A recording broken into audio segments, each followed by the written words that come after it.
Why does everyone in the Big Ten become Iowa? Everything evolves to eventually become a crab. Ryan Day wanted the crap fight. This team has two claws and he wants to snip at you with them. He will play like the crab if he feels threatened. Welcome to the Claw State Pod. I'm Vasishta, I'm John. And I'm Josh. and this week we are finally starting to talk about actual football. The college football season started off with a pretty damn good game, if you ask me. Week 1, or week 0, actually, was Iowa State versus Kansas State in Dublin, Ireland, and Iowa State squeaked out a 24-21 win. I have a lot to say about this game. I think it was a really sloppy game from both teams in the first half. I think both teams played better in the second half, but it was a really wet game, a lot of fumbles, and there were some coaching decisions that I have major issues with. So I'm going to rip into some people, but we'll start with the neutral observer because Josh and I are horribly biased. So, John, what did you think of this game? Oh, dude, football is back. The fact that there were four fumbles in the first half, 7-7 tie after two quarters, just fucking disgusting. Awesome. I mean that in a complimentary way. Like this is a beautiful showing of how back college football is, that we just have like this slugfest in the first half, a gross game, gross field conditions, and then a really exciting and fun second half. I quite enjoyed myself watching this game. Now, I find teams like that pretty interesting. When you have coach like Chris Kleiman, really accomplished, really impressive, but some people are made to win, some people aren't. And just not So yeah, I was gonna say, are you gonna be doing this bit the entire episode? I'll just say, I texted you guys. You know how I actually feel. I'm like, we got the one version of this game where you can't really tell who's the better team. Like Iowa State got out of there with one penalty, and they were one of the least penalized teams in the country last year. So for them to keep it going, like it's like, oh, is this like an aberration, or is this something that they're just really well coached and really disciplined, even while they're dropping the ball every other play? But hey, Yeah. you made it out of a monsoon. You won the battle in the bog, so you're fine.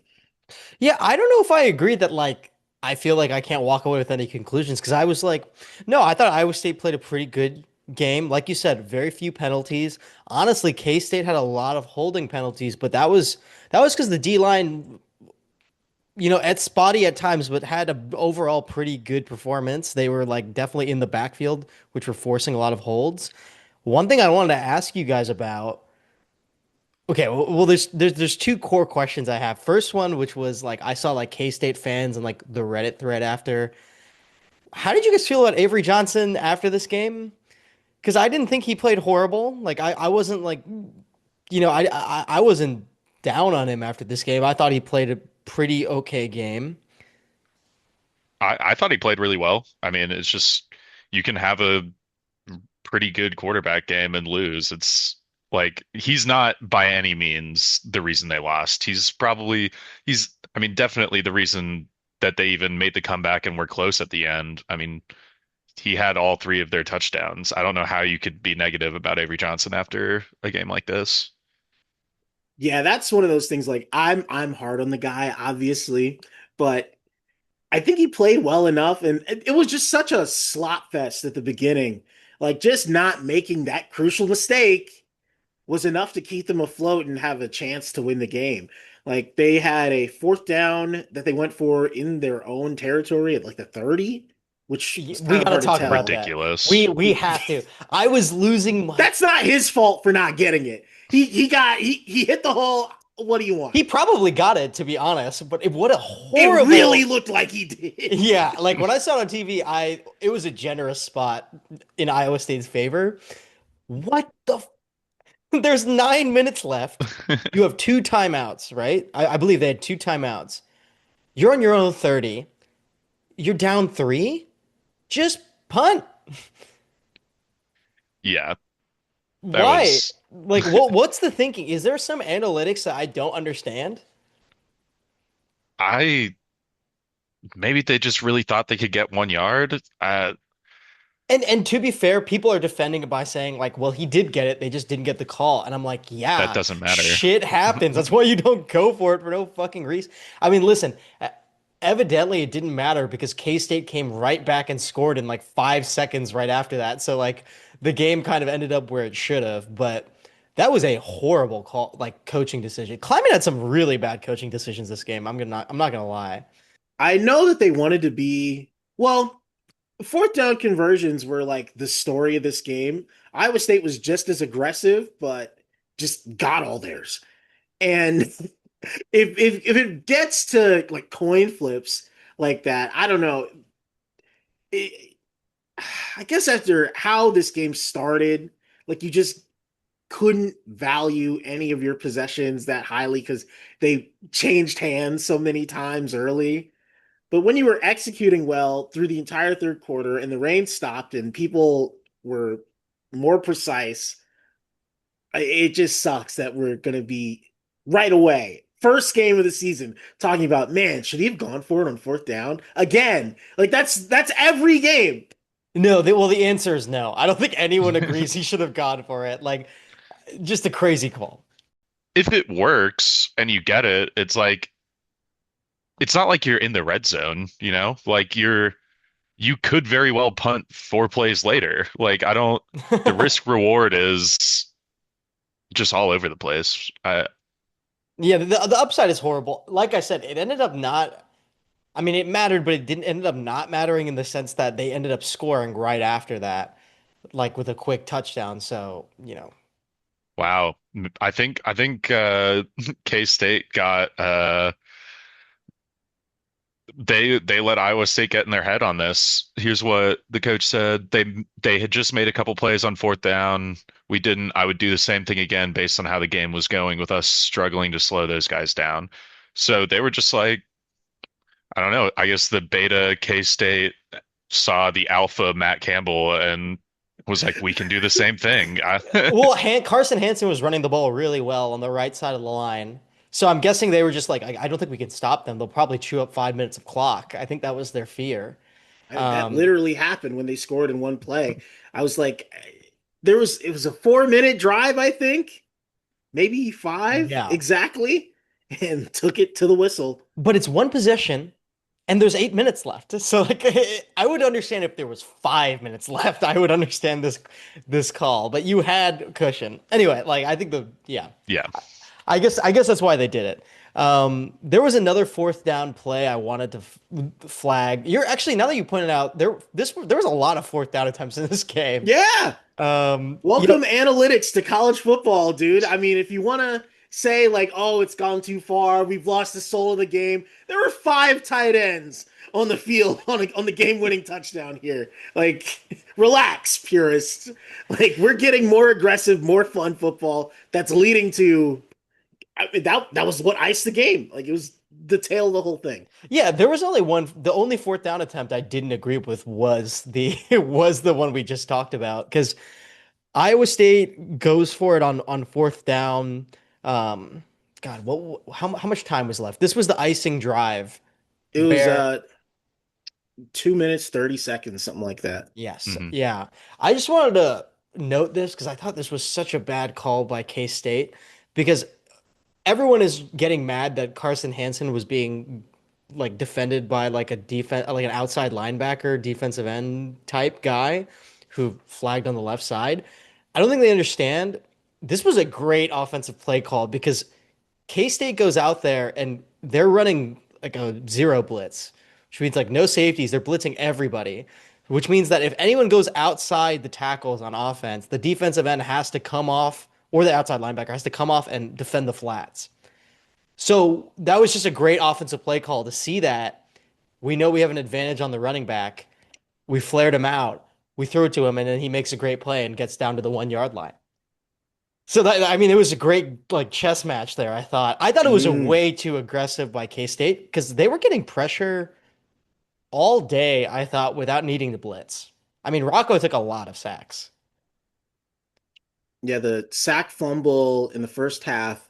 I think he just like the tight end Ben Bramer like pointed at the blitzer, and I guess the line or Rocco didn't pick it up, or he just didn't. What is it like? He didn't flag his hot, so like that gap was there. He should have known it was there, and it costs him right away. Yeah, the play call there was really good, just like you just laid out. The thing that I don't love about that fourth down is the run up to it where uh we get to fourth down, we do the, hard count, fake play, we're going to try you offsides and get a free one, and then you run your clock all the way down and call a timeout, and then you come back out there and you run a play. That was, I believe, Iowa State's last timeout. Hmm. And what I'm thinking at that point is whether you go for this and don't get it, or you kick a field goal as like the safe option, uh, assuming the worst happens in case State marches down the field, scores a touchdown, kicks a field goal, and you have to go again, you're going to have like 30 seconds and no timeouts. So I don't think that it was smart to do a hard count in that situation. I think that they had the call.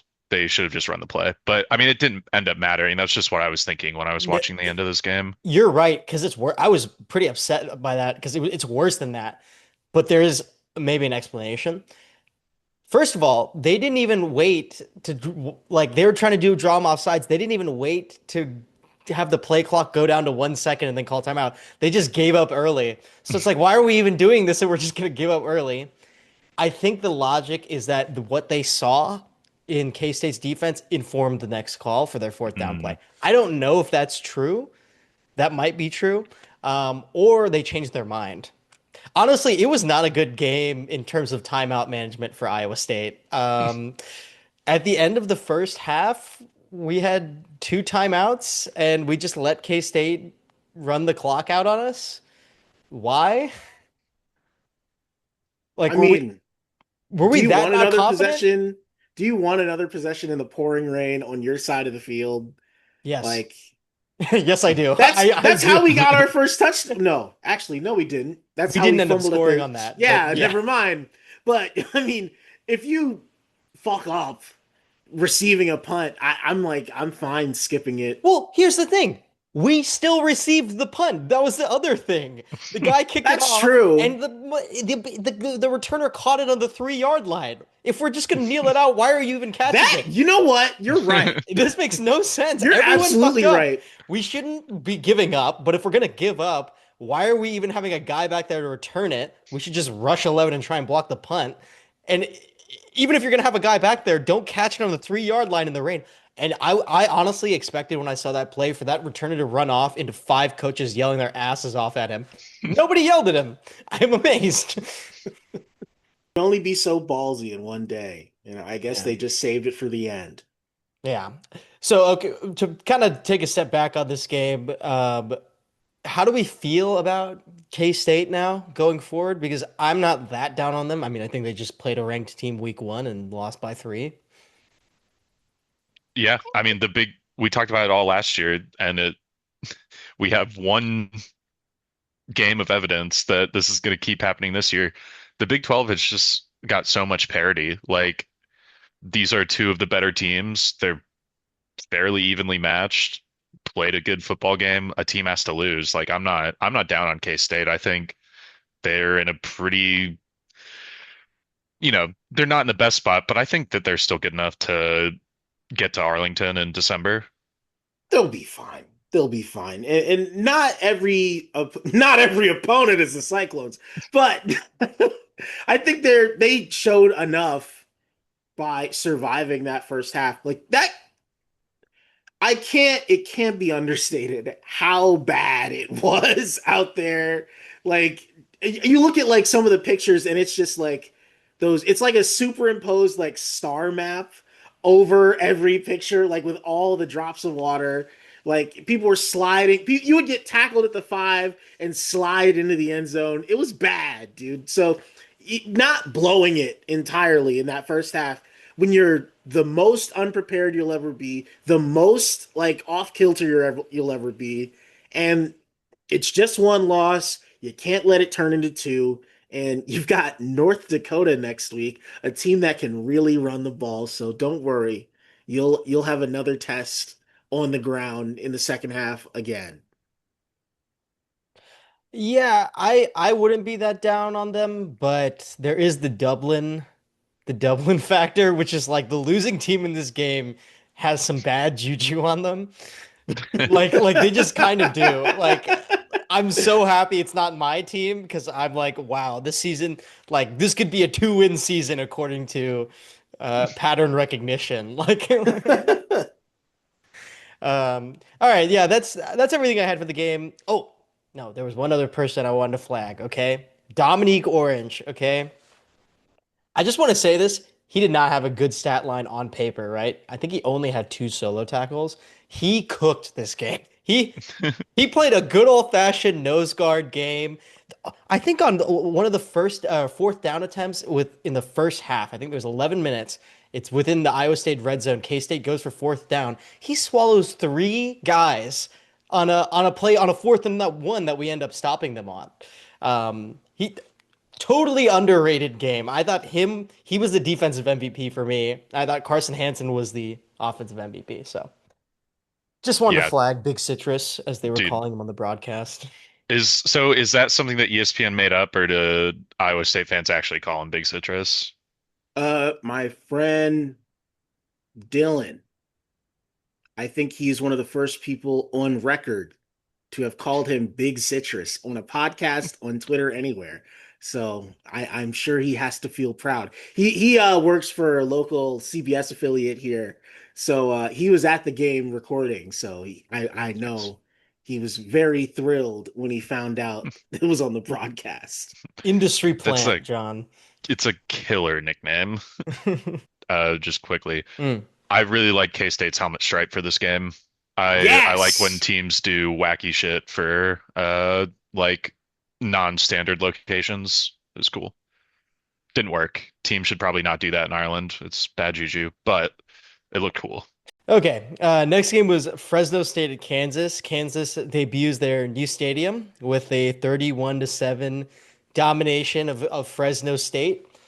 And John, I think you put it aptly, which was Kansas kind of showed who they should be, and I think Jalen Daniels kind of showed who he should be. It was just Kansas beat an inferior opponent by how much they should. Hmm. And they really took their foot off the gas in the fourth quarter. I thought watching that game, I thought it could easily be like a 48-7 final score. Yeah, they parked the bus, basically. Josh, did you catch this? Yes.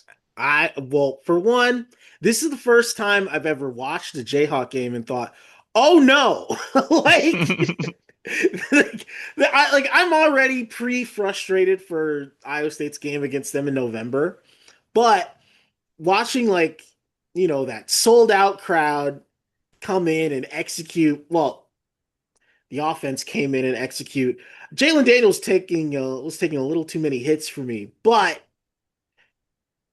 everything was just falling for them. Everything about their offense has an option off of it.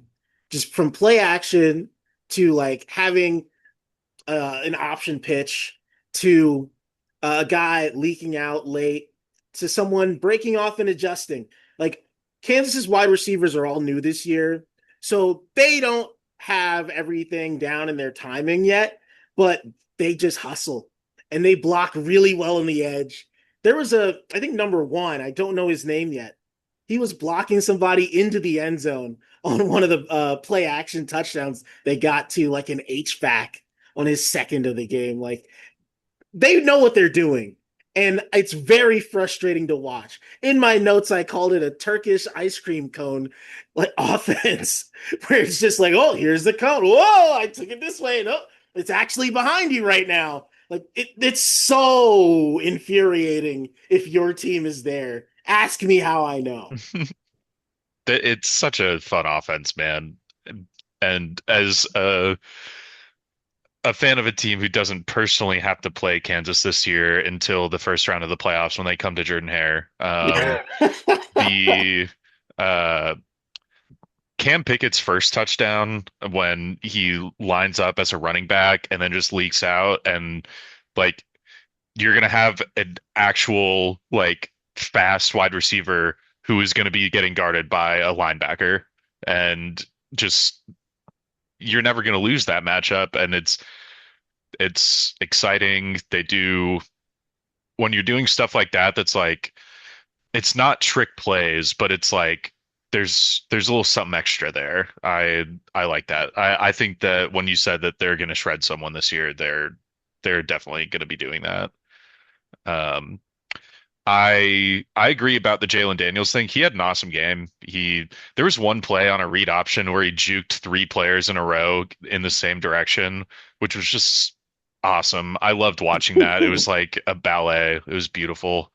Um, but yeah, he was taking a lot of hits, and a lot of the production came from his like improvising ability, which that's what he's good at. That's why he's the player he is. But it's like I would like to see less of the pocket collapsing, and Kansas got a lot better at that in the second half than they were in the first half. I think you can probably chalk that up to, week zero jitters, getting everything settled and running the offense. But I, I I would like to see a little bit more like planned improvising out of this offense for them to, you know, do this to a team that's in their conference. Yeah, I think he's doing what an experienced QB does, which is that his receivers are new and they're not as good as his previous receivers probably this thus far. Yeah, so he's buying a lot of time and he gets away with it against Fresno State. Whether he can do that, later in the Big 12 schedule, we'll see. Um, but this game, I mean, what, 18 for 20, three touchdowns, running the ball great. They showed a lot. I also think their offense, I mean, this is a hater thing to say, but I think it's true, which is like there is a gimmicky eye candy element to it, which is like if you play a defense that has great eye discipline, this offense can become very unproductive very fast. It really relies on like creating leverage with people's attention, essentially. And that can work when it's working and you're going no huddle, it's great because your eye discipline gets worse the more tired you get. But if they get in a slugfest, I have my doubts. It's kind of like a boomer bust offense, I think a little bit. And Jalen Daniels probably makes up for those bust situations because he's athletic enough to make offense. Um, but I don't want to draw too much from this game. I think the best thing to draw from this game is just they just went and handled business. I don't know if I want to draw that like they're going to be a really good team in the Big 12 this year because they were playing an inferior opponent. And their defense, did you have much to say about their defense? I thought they played fine. I think their defensive line was really stout there. Like we knew going into this that pass rush for both teams would be really impressive. But I do, I guess, worry about their defensive backs. There's a lot of new guys there. But they made it past the scripted drives early on and they were fine. So, and maybe your DBs don't all have to be perfect when your front four, maybe your front seven is just wrecking shop. So, it's Fresno State. Understand they wanted to run the ball and the score got so lopsided they couldn't. So they were playing not how they intend to play either.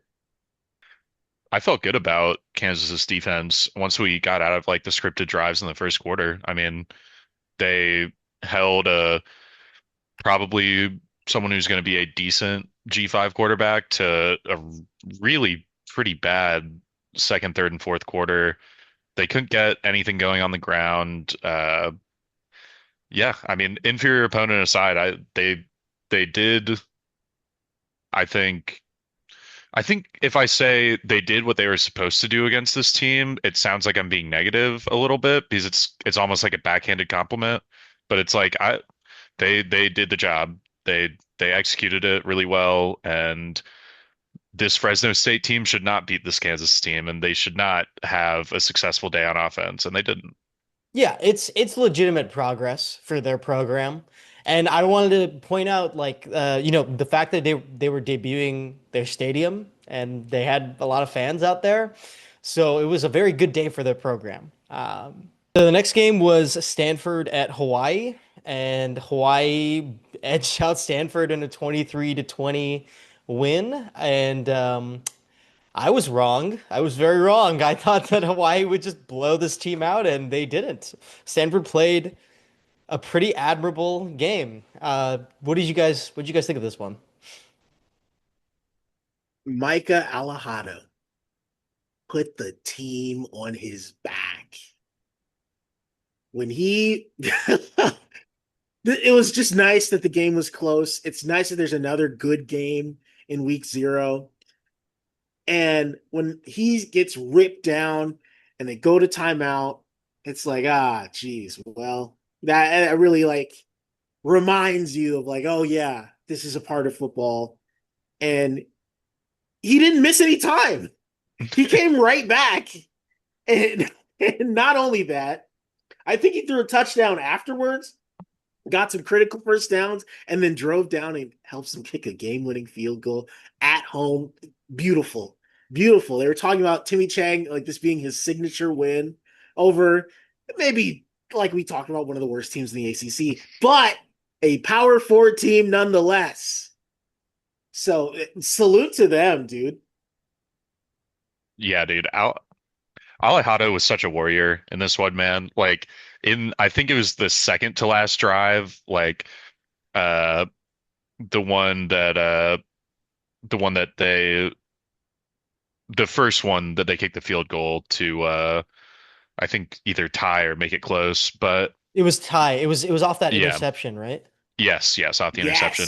Yes. There was one point where he made like a 30-yard completion, and then the camera cuts to him limping down the field to the new line of scrimmage. And then he has like a 13-yard scramble right after that. It's like, are you like doing some WWE shit? Are you selling right now? Like, what's going on? But it was That's Patrick Mahomes in the Super Bowl. to come back from the ankle injury, to come back from the first offensive play of your season being the worst possible outcome. With the worst Uh, possible play call. I don't know. I mean, he took too long to make a decision. That's kind of on the quarterback a little bit, but I mean, it's really it's really something that I keep coming back to that. It was the first play of their season and they gave up 6 to the other team. Like that's that's really something. Yeah, And then they you. won. Yeah, I mean, honestly, if you're Hawaii, you have to feel amazing because, frankly, I assume that they were favored going into the game. They're at home. You have to believe that. I mean, the game starts off horribly. They fall behind. Their quarterback's injured, and they win. So I mean, you got to feel amazing, and not to mention the defense stepped up and made plays that they desperately needed. Um, I mean, yeah, Hawaii's got to feel amazing after this game. Yeah, once that one tight end for Stanford just broke down the field, out of like how many passes Gulbranson threw, having one completion go for 36, I'm like, oh, that's the play we were talking about. Someone flips the field that one time and that'll do it. Like I swore it was going to happen there. Dude, the interception that Stanford threw on their drive to attempt to ice it, that was like every single time I play college football 26, I get so mad when a defensive end or linebacker or someone jumps what looks like 20 feet in the air and just picks off a ball at the line of scrimmage. And now that I've seen it in real life, I can't complain about it anymore. So I'm actually kind of mad that that happened. Um, We need to legislate against actions like this. This is It's up there with like linebacker and Madden jumping 10 feet in the air to get an interception. not right. even looking at the quarterback, facing the other direction. But no, this one, this is just, I don't know, like feeding a puma. Like, just, I'm kind of shocked it doesn't happen more often off those like play action boots. So I'm like, are we looking into quarterbacks that sidearm it more now? Like, what do It's we even, how do you handle this? But yeah, I mean that was all I had about the game. Stanford also, you shouldn't feel that bad. I mean, God, you played way better than expected. I mean, that was one of my takeaways too. I'm like, we were worried about them just being terrible, being totally outclassed by how Hawaii wanted to play this game. So for them to hang around, have a chance to win, I mean, obviously you're going to be kicking yourself by the end of the year, but I think this is a Stanford team that is solid enough where if somebody else is not on their stuff that day, then maybe they could pull it off, which is a terrible vote of confidence, but we weren't even there before that game. So Yeah, I think that you can make a an optimist case for Stanford football even after this loss, which sucks. But their running backs were good. Goldbrinson was shaky. Good tight end play. You have like an NFL coach who I guess is making some amount of competency. Like this, th I'm not saying this team is going to make a bowl game, but like you can see a little bit that if you want to look at it a certain way. Yeah, I mean, they're gonna have to get this passing game to like any like that. That's Yeah. so sad that their leading receiver had one reception for 36 yards. They're gonna have to get that fixed because I would be amazed if Ford makes it through an entire season of like 50 carries a game because nobody can throw. I mean, it's a little high schooly when stuff like that starts happening, but yes, you have a puncher's chance against a good chunk of the ACC is how I would describe it in each game if they don't take you seriously. I looked at their schedule and it is kind of tough, but there is another win somewhere in there. So we'll be there when it happens. It was week one. Now on to next week's games. Well, that was week zero. Now it's week one. Yeah. Because we do computer science numbering for weeks now in college football. But pretty loaded slate. I would like to pick some of these bad boys. Um, we have to probably start off with a headliner, which is Texas at Ohio State, number one versus number two, right? Um, for some reason, Texas is the number one in this equation, but uh, who we picking, Josh? I think Ohio State will be good, but I think this is one of their losses. I don't know how many they'll have this year, but I feel like Texas is up for this game, owes them from the playoff last year, and I think is ultimately the better team. So I'm fine picking Texas, even if it is on the road. I think it'll be fine. Ohio State has no qualms about losing a big game at home. It's we've seen it. It's the regular season. It doesn't matter. I think Ohio State's going. I mean, it's going to be crazy.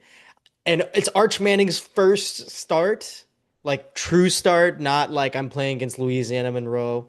Like I'm like a real start. I would have to imagine that there's going to be some issues. I also think Sark, the way he calls games, he really calls an NFL style game, and he wants NFL style throws. And from what I see of Arch Manning, he strikes me as like a really good college QB. Like he's got nice legs. Like he's creative. Like he can do that. I don't know if he can make those throws against an Ohio State defense in his first week. So I'm gonna give the edge to Ohio State. John, did you have a pick here? After picking Ohio State. pretty much all the exact same reasons. I both teams breaking in essentially new quarterbacks. I know Arch got some action last year, but like I don't know. I think Ohio State's going to be more ready for this game with all the stuff they're bringing back elsewhere. It'll be close either way. Yeah, So it's yeah. a pick 'em. It's a pick 'em. I think it's going to be a really fun game. I'm excited. Yeah. Next game is LSU at Clemson. Um, Josh, do you want to kick us off here? LSU is a video game team. They're not that good in real life, but I think this Clemson game is particularly bad for them. I think Clemson will be very good and LSU is not very good. I don't really have analysis for you. I just think LSU is going to get punked on the ground because Clemson just has that dog in them. And that's not a smart decision. I just think Clemson in this one. John? I've got Clemson too. I I'm I think I stood on business in the ACC preview and said Clemson was probably going to win the conference and go to the playoff. And if I didn't say it, I meant to say it. I think Clemson's going to be really good this year. And so far, Brian Kelly has not shown me one, he literally hasn't shown me that he can win a week one game.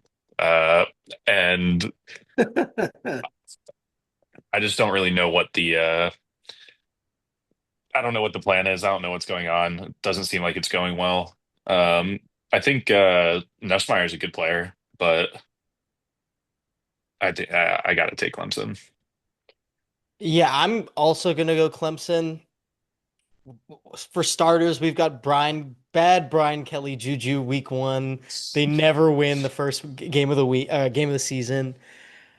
I personally think I don't even think Clemson's just gonna win the ACC. Like I've got them as like in the three teams that I think can win a national title this year.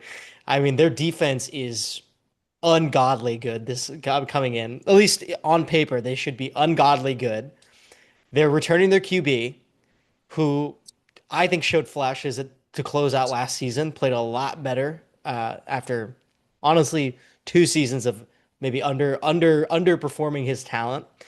I think this game actually will be closer because I also don't think Clemson plays that well in week one games either. But I do think Clemson will win. I think we're going to learn a lot about how Clemson wants to call their offense this season because I think LSU will be fresh. And they have talent from their first strings. I think the problem with LSU is their depth is just not that good, and they fall apart. So I'll go with Clemson. Um, Next game was Notre Dame at Miami. John, do you want to kick us off? Yeah, I'll take Notre Dame.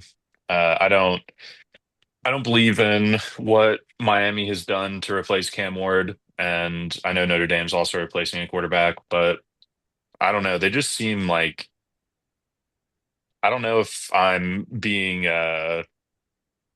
like too optimistic about them because of how good their season went last year, and I know they have to replace a lot, but it feels like a Marcus Freeman is in the process of turning that into like a serious program that is going to do that, and I just don't get that kind of like seriousness from what's going on in Miami. I'm going to go Notre Dame. A lot of vibes based picks is what I'm doing. That's what I bring to the table here. I mean, I can't blame you. It's just hard to know. Like everyone's still figuring out who they are, and we don't even know how they want to do what they want to do. So I don't know. I feel like Miami hasn't toughened up on defense, and that feels like another old man take. But I I think I can trust Notre Dame's unit because they've been doing it year over year. Miami, it's still a question. It's not just the tempo of their offense. It's not just will their defense like show up or be in the right headspace or be undisciplined. I just think Miami's offense has to play Notre Dame's defense. That's a big matchup I'm excited to see. I look at Notre Dame's offense and I think, okay, there's enough going on here, even if I'm not in love with the quarterback. But I've seen Cal put up points on Miami. So I'm one team is in the fight of their life. One unit is in the fight of their lives, and the other unit is like blowing an easy one. So it's Notre Dame. I'm not even too worried about it. Like Tyler Buckner specifically, or not him, CJ Carr specifically would be would be the reason that they blow it, and I don't think he'll have a chance to. Yeah, this is a pick 'em to me. I did pick Notre Dame in our ACC preview, but now that I've stewed on it more, I do think it'll be closer. I mean, it's going to be hard for Notre Dame to find points. I feel like it's going to be hard. If they don't turn the ball over and they can run the ball, like Notre Dame will, I feel in my heart that they're the team that will screw up less. Like if I had to bet who will make fewer mistakes, it would be Notre Dame, right? But Miami does have like offensive juice, and I do think Carson Beck can be good in that type of offense where he's just airing it out like four verts with like a ton of spread formations. Notre Dame's rebuilding a lot. It's a pick 'em. I'm gonna go with Notre Dame because I think they have the better coach. And I've come a long way on Marcus Freeman because I had the opposite of pretty privilege with him. I thought he was too pretty to be a to be a good coach, and now I've come around to admitting that he is. So I'm gonna go Notre Dame. Next game I had was Alabama at Florida State. I already picked this game, so we know where I stand. But Josh, did you wanna pick this one? I still think Alabama. I just I have no idea what Florida State is, and last I've seen they were terrible. So I think it's just hard. I think it's really easy to go from good to being bad, and it's so much harder to go from bad to being good. And even with transfer class and all that, I think they just had to do some soul searching. And Alabama's not the team to play week one as you're doing it. Maybe. John? I am letting the hatred in my heart speak, and I think Florida State's going to beat Alabama. We can Am I tell who super in this confident chat in has been that? bored. No. But I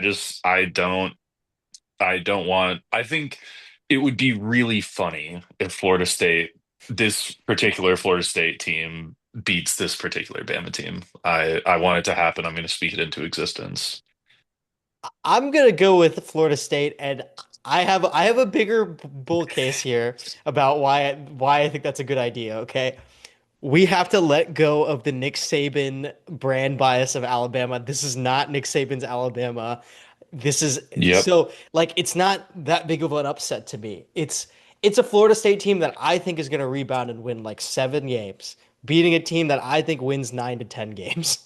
So it's like it's not that big of a gap to me, right? I also think Florida State's at home and they have great fans. I think it's going to be a really sloppy start. Bama's breaking in a new QB, and Milrow carried a lot of their offense in terms of like just poor offensive line play in the passing game. Like he bought a lot of time. They're going from a hyper mobile quarterback to a hyper immobile quarterback. So if Florida State can just get pressure, I think this game is going to get bad really fast for Alabama. Now, do I think that Florida State is going to blow Alabama out? Absolutely not. But I don't know. I could see it. They don't have an athletic QB, so I can just see them having a real shot. Okay, next game I had was Nebraska versus Cincinnati. I just want to talk about this because I have my bias that like I want Nebraska to be a good football team and they never do it. So I want them to beat Cincinnati. I think Nebraska should win this game. So I'm going to pick Nebraska because Cincinnati was not good last season at all. Josh? Cincinnati early on in the year gotten some fights, with some teams that were fine. And I feel like if Nebraska is one of those teams that are fine, then maybe this could be competitive. But I would feel better about this if it was at Cincinnati. This game's in Kansas City, kind of splitting the difference between the two. So I don't know. I feel like Cincinnati's just not going to be up to win this game. And Nebraska, still in that quest to prove themselves, will be good enough defensively to where they can shut down Sorsby. I'm very intrigued, though. Dante Corleone's the defensive tackle from Cincinnati. He's like pro prospect, really good. Don't know how he's even back. I feel like he's been there forever now. But I'm curious if he has not an Ndamukong Suh against Colt McCoy game with Dylan Raiola, but I don't know. Maybe see how Raiola handles some interior pressure. That's really all that's going on for me on that side of the ball. The Godfather. Do you think that Raiola is going to be doing the Patrick Mahomes thing this year, or do you think he's going to ease up on it? Hopefully he's been coached up a bit to not fuck around as much in the game. But yeah, he was a freshman. Yeah, just let it It would happen. be really funny if he had his worst game of his career. Well, maybe not the worst game. I think he's already had terrible games. But it'd be really funny if he's like, I don't even know who Patrick Mahomes is while he's in Kansas City. He does his own pregame routine. He's just totally quiet. He's like, another game, nameless, faceless opponent. Oh, sorry, John. What were you gonna say? Nothing. I'm gonna pick Nebraska. Okay. It's they're they're a better football team than Cincinnati. I Yeah, don't think I have to get too complicated with it. I agree, but that's never stopped them from losing games in the past. That's That's the true. problem. And I like Rayola. I actually think he showed a lot of flashes, and if he got coached up properly, they'll be better. Next game was Auburn at Baylor, which I think is a very sneaky game because I think both of these teams are going to be better in their respective conferences than they're projected right now. Like I already last week said that I think Auburn is going to be better this season. Like I think they're going to finish the year ranked, I think. And Baylor, I also think will be ranked at some point in the season. So Auburn at Baylor, I'm gonna go with Auburn. I don't think it'll be a pretty game. John, I'm picking Auburn as well. I just I like all of our skill position talent. I'm getting as the weeks of preseason camp go by, I'm getting Jackson Arnold pilled. I I think that he's going to be. I already thought he was going to be better than what we've got from Peyton Thorne the last 2 years, but he should be like a pretty significant step up, not just like, oh yeah, he's better than the worst quarterback in D1 FBS. But I mean, this game is there's so much anxiety. It's like kind of a must win for both teams. Like it I think you're right that we're gonna finish the year and look back and be like, okay, these two teams are pretty evenly matched. Like they both went 8-4 or whatever, or 7-5 maybe. But no, it feels like a must win. I think Auburn's receiver room is gonna get us over the top. And the defense. It's Baylor's gonna have a hard time scoring points. Josh. uh, it's hard. I need that Big 12 over SEC win, but I don't know if it happens. I just need to see more from Baylor. Like they had a nice little streak at the end of the year, but this will be a proof of concept for me. So if they can really compete and put up points against Auburn, then I'll be worried, just like I am with Kansas right now. But they're playing somebody a little better than Fresno State, so we'll see. Okay. Can one of you guys change your pick away from Auburn so that we don't? Hey, I'm a Georgia fan. Fuck Auburn. Fine, I'll pick Baylor. I don't care. I thought it was close. All right, next game is Georgia Tech at Colorado. We also mentioned this in our ACC preview. Ooh, this is a tough one. I think Georgia Tech will win, mainly because I think they really have an identity on offense. I don't know what Colorado's going to be. They're replacing like the defining players of their team, and I think Georgia Tech is really knows who they are. and I think they're going to expose maybe some softness in the interior defensive line of Colorado because they're going to run their QB. I mean, I like Georgia Tech a lot. I think Georgia Tech wins. Um, but I don't think Colorado will be terrible or anything. These are decently matched up teams. I just think Tech knows who they are. Josh? I feel like this is one of those things where if Colorado is able to keep the quick passing game along with some sort of like quarterback run, honestly, if they play like Hawaii, I feel like that's the recipe to probably pull off a win against Georgia Tech. I think this is at home. It's at Colorado. Yeah. So, you have that working for you. I think they're going to have to figure it out very quickly because if Georgia Tech can just hold on to the ball and grind you down, you don't want it to be like a close game where you're slightly behind in the fourth quarter. Like, I don't want to be there. John? I've got Georgia Tech. The Hayneses are so good. That's what it comes down to for me.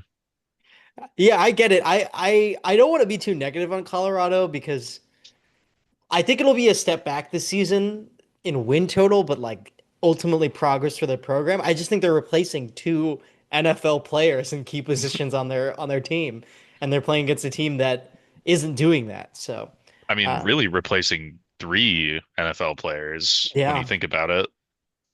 no, I mean it But makes sense. Yeah, it's not, I'm not negative on Colorado either. I'm just like weirdly positive about Georgia Tech, which has it been since the Paul Johnson era that that's been able to be said with a straight face? I mean even then, like yeah, I mean they've got a good coach. They don't mess up. They beat a lot of teams. They and were in games a lot of games last year. So I mean I get it. I get it. Um, our final pick is Syracuse at Tennessee. I think this is an easy pick. I just think Tennessee's the better team. I think Syracuse loses a respectable game, but loses. John? Same pick for me. Uh, I can't remember what I picked in our ACC preview, if we even did picks in that one, but I feel like I might have been.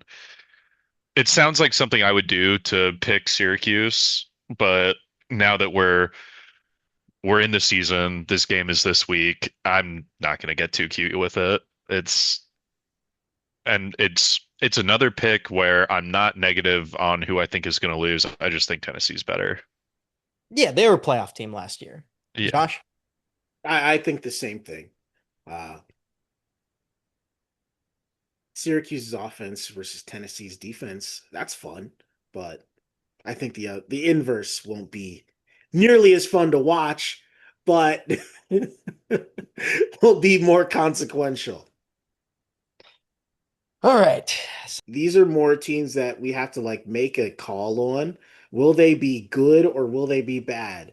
And good can be maybe they're not a playoff team, maybe they're not even a bowl team, but will they perform to expectation? Will they actually do what the idealized version of them is set out to do in our minds? Like, I'm not picking Kent State to go 8-4 and win the MAC, but if they can beat Miami or something, good job. This was a big step forward. Miami of Ohio, I mean. All right, do you want to kick us off then? If you know, yeah, I'll let you go first. These are teams that you'll know the exact tone I Yeah, mean for this with the first team. Florida State, good or bad, flop or pop. pop. I'm picking them to beat Alabama. I'm pop. Absolutely. I think they're going to be better. I think Yeah, last year was the year from hell. last year was an anomaly. I think it really Florida State is a pretty easy pick to pop here because even if we're looking at it as good or shitty, or are we grading on a curve? Are we saying like, are you going to do better or worse than you did last year? It's going to be pretty damn easy for Florida State to have a better year than they did last year. They just have Let's to win three football games. let's make it harder. For us to say pop, how many games do you actually think they'll win? Because I think they'll win like seven. Yeah. think they could do that. Yeah. I'll do you one better. I'm gonna get them to 8. I don't know how I'm gonna get them there, but they're gonna do it. They're gonna beat Florida. They're gonna beat Alabama week 1. That's how they're gonna do That's a good it. start. All right. Team number 2, Nebraska. I'm going to pull up their schedule right now. And we're going to play the dangerous game we did last year where we saw, oh, Illinois, Indiana. Yeah, they're going to kill it this year. Yeah. Well, Illinois ended up being a lot better than I expected. So. Illinois was, I think Illinois was like flirting with being ranked most of the year and finished ranked as well. hmm And then caused the absolute meltdown of an SEC coach. So we pick them over Cincinnati. They have Akron, Houston Christian, 3-0. Michigan. Well, New Michigan. And then Michigan State. Maryland, Minnesota, Northwestern, USC, UCLA, Penn State, Iowa. Isn't the Michigan game one of their weird head coach suspension games in the middle of the season for no reason? For Michigan, that is. I Well, I not for think it no is. reason, but yeah. I mean, the timing of the Oh, suspension is for no reason. yeah. I think it is. Yes. Yeah, I believe so. I don't think that that super matters, but it's just weird. Fucking Michigan, man. I Um, feel like they can pull this off. There was better Michigan teams that went to Nebraska and were like a field goal away from losing. Like, I'm gonna say Pop, but I say Pop every year on Nebraska. So yeah, I'll say Pop. I feel like they can win 7 games. Well, that's what they did last year, so But that is what they need to do for me to consider it a success. Like they are building from the ashes of just like truly bottoming out as a program. So do we're you really spotting think them 3 right off the bat. do you really Is think 7? 7-5 and 7-6 is going to be something that like your Nebraska fan coworker is going to be happy about? I don't yeah, think so.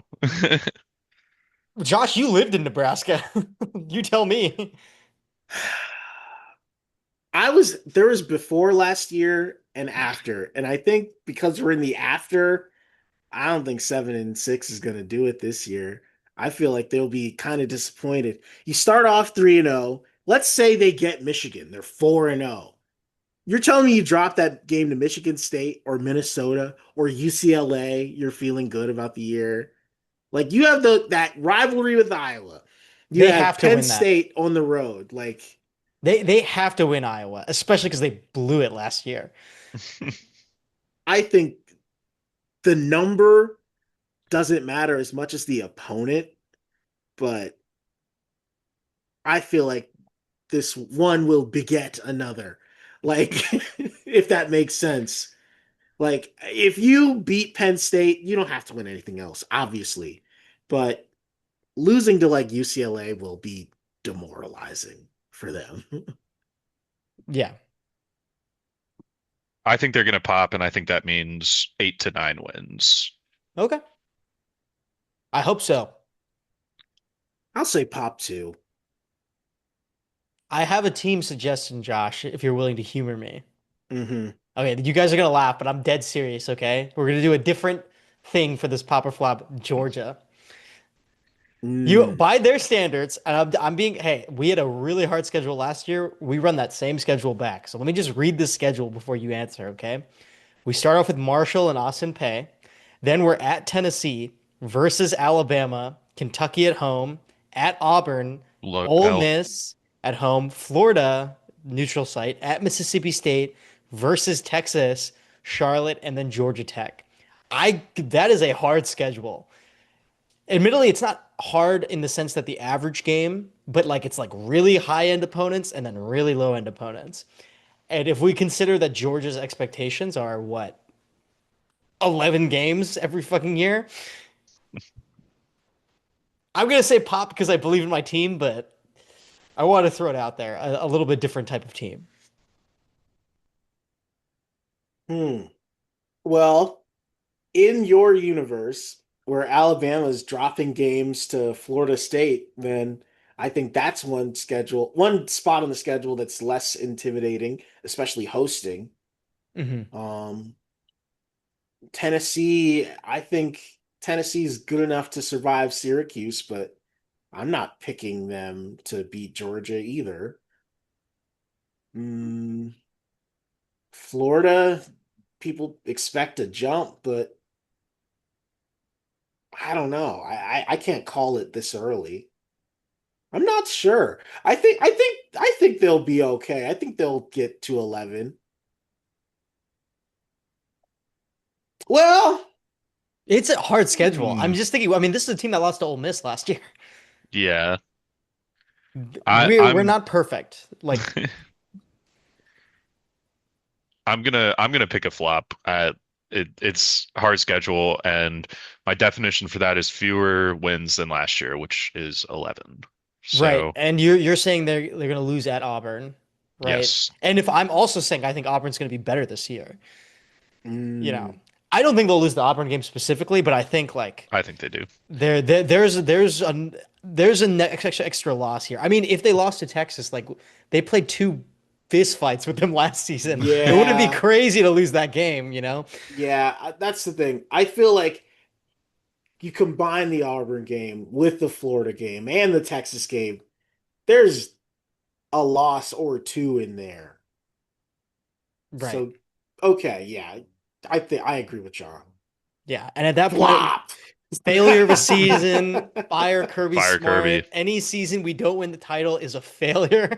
That is Oh how no we. no no no no! Don't worry, don't worry. You'll be comfortably the 5 seed. You're fine. Yeah, true. So, I guess it doesn't matter anymore. Yeah. Sweet. Anyway, sorry. Did you have any more ones, Josh? Louisville. Mm. I'm I'm gonna gonna. just tell you right now, hopping for them is like winning the ACC or at least being in the championship game. Like they bullied Clemson. They lost a very close game with Miami last year. Like, I don't know their schedule exactly off the top of my head, but I'm like, they're good enough to play with anyone in the conference. It's just, will it happen week to week? Yeah. I mean, they catch, I think, all three preseason ranked ACC teams. Yeah, they play Eastern Kentucky, James Madison, Bowling Green, at Pitt, Virginia. So pretty soft. But then they play at Miami, Boston versus Boston College, at Virginia Tech, Cal, Clemson at home, at SMU, and then Kentucky. So it At finishes out Miami's pretty the hard. hardest one? Clemson at home, I mean, even if it's home, it's still, Oh, sure. yeah. But yeah, Yeah. at Miami, I mean, do you think two ACC losses gets you in the conference championship picture? I yes. think so. Well, that's the thing. It's not just you could lose twice. It's if you beat Miami, you're setting yourself up for success. Like it's hard to like say that like oh we have all these terrible like highly ranked teams on our schedule, but you also have the opportunity to surpass them. Hmm. And you have the ability to. I feel like saying that comfortably. So, I feel like this is the year if you don't blow a game to Stanford for whatever reason. So you're doing pop. I'm going Pop. I think they should, but I don't know if they will. But I'll go with it. I think it would be cool. John?